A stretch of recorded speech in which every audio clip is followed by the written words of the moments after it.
Maya and Jackson had always loved Halloween, but this year felt different. The streets were silent, the pumpkins dim, and an unfamiliar house loomed at the end of their path. Curiosity pulled them forward, and that when they noticed the shadows moving on their own end, the whispers that called their names, promising candy that no child should ever want. By the time they realized the night had turned against them, the darkness was already inside their heads.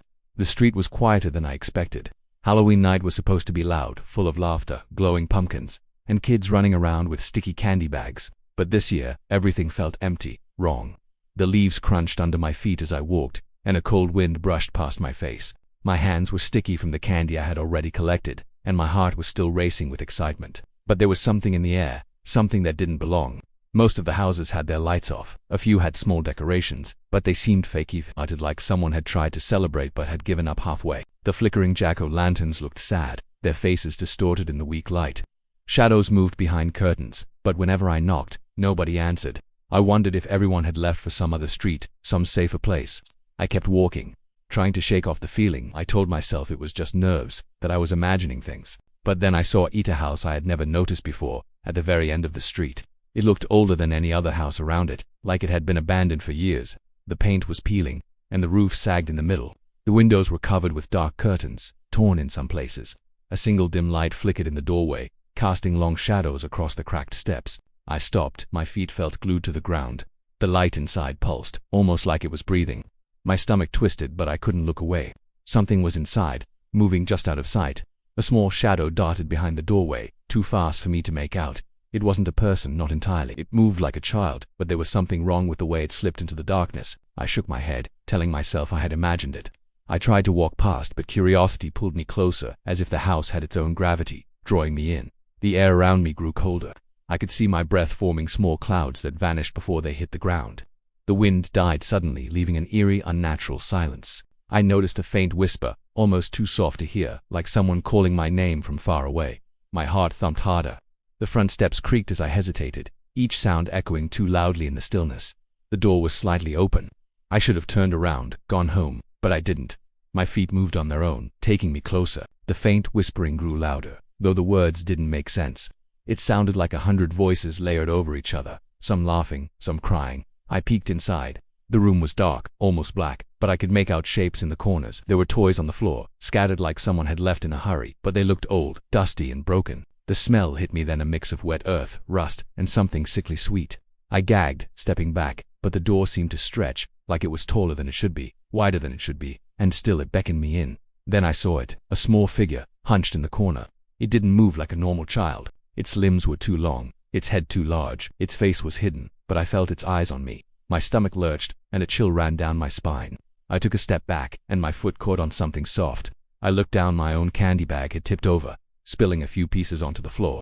But one piece, a small black candy, rolled under the doorway and disappeared. The whispering stopped. Silence fell, heavier than anything I had felt before.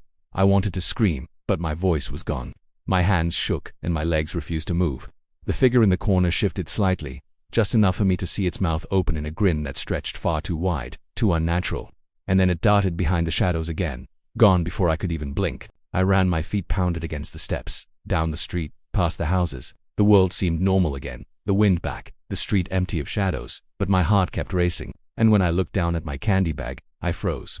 The black candy was back, sitting on top, as if it had never left.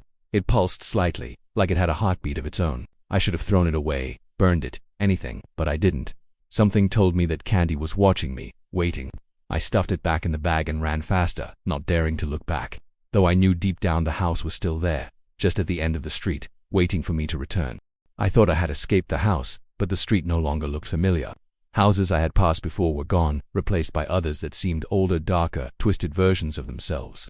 The trees leaned closer, their branches like long gnarled fingers scraping against each other, casting strange shapes on the cracked pavement. A thick fog started rolling in, cold and damp, curling around my ankles like it wanted to pull me down. My candy bag felt heavier. I reached inside and pulled out a piece I didn't remember taking. It was black, sticky, and cold, almost like it had absorbed the shadows around it. A sharp, metallic smell hit my nose, and I instinctively dropped it, but it didn't fall. It hovered above the pavement, wobbling slightly, and then slid back into my bag. My stomach turned over. That candy shouldn't exist. I had never seen it before. I tried to tell myself it was a trick of the night, my imagination running wild after the strange house, but the whispers started again, soft and low, coming from nowhere and everywhere at once. They were unintelligible at first, almost like wind through broken windows, but then I realized I could make out some words, my name. They weren't calling me for fun. There was malice in the way they said it, like they were waiting for me to make a mistake. I glanced around, hoping to see a familiar street, a friendly porch light, anyone else out there, but everything was wrong. Windows had faces pressed against them, faces that weren't human, or at least weren't alive. Their mouths moved, silently screaming, their eyes hollow, empty pits that followed me wherever I went. I stumbled backward, my breath coming in short, panicked gasps. The fog seemed to thicken, twisting the shapes of the houses, stretching them in impossible ways. And then I saw the house again, the one at the end of the street. The doorway was wide open, as if it had been waiting for me all along. I didn't want to go back, didn't want to think about what might be inside, but something drew me forward, an invisible thread tugging at my chest. My legs moved of their own accord, my hands trembling, my heart hammering. As I approached, the temperature dropped sharply. My skin pricked with goosebumps, and my teeth chattered despite my best efforts to stay calm. The dim light flickered again, pulsing like a heartbeat, and from within, I heard its low, childish giggle, echoing off walls that shouldn't have existed.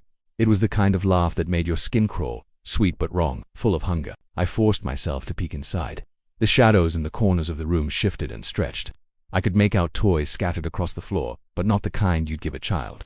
They were broken, twisted, worn with age, buttons, tiny hands, locks of hair that looked like it belonged to someone I knew. My stomach sank as a thought hit me. This house kept children, or at least what remained of them. I turned to run, but the door slammed shut before I could reach it. My hands slapped against the wood, but it wouldn't budge. The room had grown larger, taller than the house should have allowed. Shadows crawled along the walls, pooling and spreading like black liquid. The whispers returned, louder now, and I recognized them. They were my friends, my classmates, my neighbors. Their voices were distorted, crying and laughing at the same time. And then I saw the wall with the pictures. Faces of children lined the entire room, smiling at me from their frames. My stomach twisted as I realized that some of them blinked, moving their eyes to follow me. One of them leaned forward, and I swear I saw it smile wider than a normal human could. Its lips stretched unnaturally, revealing sharp, tiny teeth. My blood ran cold. I tried to step back, but the floor beneath me seemed to shift, bending, stretching. The candy bag in my hand began to shake violently. I dropped it, and all the candy spilled across the floor. The black candy began crawling on its own, inching toward me, pulsing, alive. Tiny shapes formed from its hands, faces, claws, and I realized they were reaching for me, whispering my name over and over. I stumbled backward, tripping over a toy, and landed hard on the floor. My head spun as the room seemed to tilt, walls closing in. And then I noticed something that made my stomach drop, my own reflection in a cracked mirror against the wall. But it wasn't me. Its eyes were empty, black holes, and it grinned at me, moving independently. It was mocking me, daring me to scream. I scrambled to my feet, ignoring the cold, sticky shapes crawling over my legs. The whispers grew louder, almost deafening. I ran toward what I thought was a door, but every doorway I reached led to the same room. The same endless darkness filled with those blinking faces. The house had no end. It was alive. And then I heard it clear this time. A tiny, childlike voice, soft but urgent, whispering from the black candy in my bag. "You can't leave." I didn't know how long I had been running, or how long I had been inside the house. Time seemed to stretch and bend, like the walls themselves were playing with me. Every doorway led to another identical hallway, every room the same, with the same cracked floors, the same scattered toys, the same eerie shadows. I was trapped, but worse than trapped, watched. I could feel it in my bones, a presence that followed me in every reflection, every whisper, every flicker of light. I stumbled into a larger room, the ceiling impossibly high, the corners swallowed by darkness. The air was thick, heavy, making it hard to breathe. Something moved in the shadows, just out of sight, and I froze. My chest ached as I realized the movement was deliberate, aware of me. The scratching started then, soft at first, like fingernails on wood, then growing sharper, more insistent. I spun around, but the shadows were empty, or so I thought. My eyes fell on a pile in the corner. At first I thought it was toys, but as I got closer, my stomach sank. It wasn't toys. It was a collection of hair, buttons, tiny dolls, and scraps of fabric all familiar. Some of it looked like it had come from me, or at least someone I knew. Panic clawed at my chest as I realized what this meant. The house didn't just trap children, it kept them, preserved them in some twisted living collection. I could hear whispers again, and this time they were urgent, almost pleading. And they sounded like the people I had seen in those pictures, in those faces pressed against the walls. I turned to flee, but the door slammed behind me. My hands pounded against it, but it was useless. The room stretched taller, darker, the walls moving subtly, like a living thing. Shadows pressed closer, wrapping around my legs, pulling at my clothes, whispering my name over and over. I tried to scream, but no sound came out. My voice was gone, swallowed by the house. Then I noticed the mirrors. One wall was lined with them, from floor to ceiling. I didn't want to look, but I couldn't stop myself. My reflection stared back, at first normal, then twisted. Its eyes were deep black, empty, and its grin stretched unnaturally wide. And then I saw them. Behind me, in the reflections, stood the children. The same ones from the pictures, from the walls, pressed close behind me in the glass. Their faces blank, their mouths opening impossibly wide, silent screams stretching across the surface of the mirrors. I tried to turn, but the room had shifted again, and I was trapped. One reflection moved differently than the others. It stepped closer, raising its hand, and I felt it touch the glass. The sensation was real. Cold, clammy fingers pressed against my skin, and I jerked back, but it didn't stop. My reflection grinned wider, mocking me, daring me to look. And then it whispered something I could understand, a voice I knew but twisted beyond recognition. "You can't leave, not yet." I scrambled to my feet and ran, ignoring the black sticky shapes crawling along the floor toward me, the crawling, whispering candy that pulsed and reached for my fingers.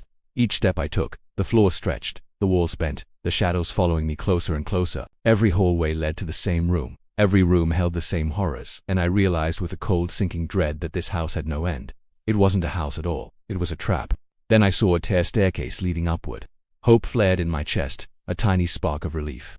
I ran toward it, my legs shaking, my lungs burning, the whispers and shadows clawing at me from behind. But as I climbed, the steps stretched impossibly long. I had to take dozens of steps that should have been a single stair, my muscles screaming with exhaustion. The ceiling above was gone, replaced by an endless void. The darkness above pulsed, alive, and I knew I wasn't just climbing. I was being swallowed, pulled into something vast and hungry. At the top, the stairs ended, opening onto a room with no walls, no floor, only the night sky. But the moon was gone. In its place was a hollow, massive eye, unblinking, staring straight at me. I froze, the blood draining from my face. It was aware of me.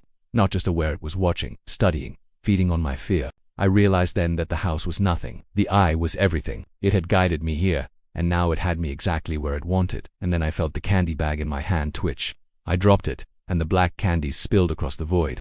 They didn't fall, they hovered, crawling toward me, tiny, writhing shapes. And from among them, a small voice hissed, barely audible over the wind. "You belong here now." I backed away, heart hammering, the eye above widening. The shadows from the house crept up the stairs, wrapping around the edges, pressing in. I realized with terror that there was nowhere left to run. The house, the eye, the shadows, they were all part of the same thing. And I was already trapped. I felt myself sinking into the darkness above, my hands clutching at empty air, my legs swinging helplessly.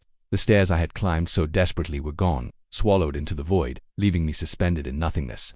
The eye stared at me unblinking, endless, and I could feel its gaze burrowing into my mind, twisting my thoughts, making my fear feel heavier, sharper, impossible to ignore. Every heartbeat felt like a hammer, every breath a struggle, as though the darkness itself was pressing on my chest. Beneath me, the black candies from my bag floated, writhing like living things. Their tiny faces blinked, mouths opening and closing, whispering my name in voices I recognized but couldn't place. Friends, neighbors, children I had seen in those cursed pictures.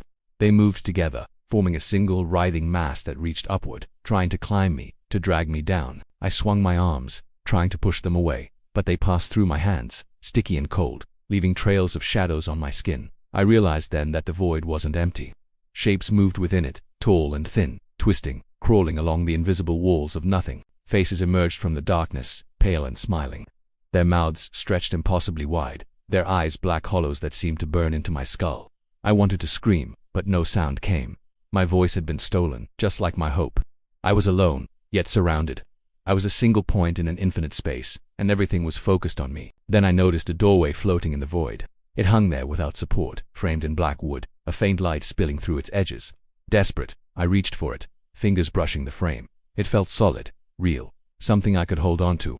I pulled myself through and tumbled onto a floor that shifted beneath me, like walking on water made of glass. The walls around me were lined with mirrors, reflecting not me, but the endless hallway I had tried to escape from. Every mirror showed children pressed against the glass, reaching toward me, silent screams frozen on their faces. I ran along the floor, searching for another exit, any sign of safety. But the mirrors multiplied, stretching into infinity. The reflections moved independently, each one grinning, whispering, mocking. My own reflection appeared, twisted and black-eyed, and it stepped out of the glass, its grin wider than humanly possible. I stumbled backward, nearly falling, and it followed, mimicking my every move, but moving faster, always closer, feeding on my panic. I saw a pile of candy in the corner, spilling from a torn bag that was not mine, black candy crawling over it, forming tiny shapes, hands, faces, tiny bodies wriggled, whispering, moving in unison toward me. I wanted to leave, wanted to run, but the floor beneath me bent like a bowstring, rising and falling, stretching farther than it should. Every step I took felt like hours, every second an eternity, and the whispers grew louder, more insistent. They were no longer just voices, they were commands, dragging me deeper into the darkness, closer to the eye that had watched me from above. And then I saw it. The ceiling above, not a ceiling really, but the hollow eye again, impossibly large, staring at me from beyond the void. It had moved closer, its gaze more piercing, more demanding. I felt my mind crack under the pressure. Images flashing before my eyes, faces of children, my own reflection twisting, black candies crawling across my skin, all converging on a single point. The eye pulsed, and with each pulse, the shadows around me surged, reaching out, clawing, whispering in voices I recognized but couldn't name. I backed into a wall of mirrors, my heart hammering, every instinct screaming to flee. My reflection stared back, grinning wider than any human mouth could, and I noticed something I had never seen before. The reflection wasn't alone.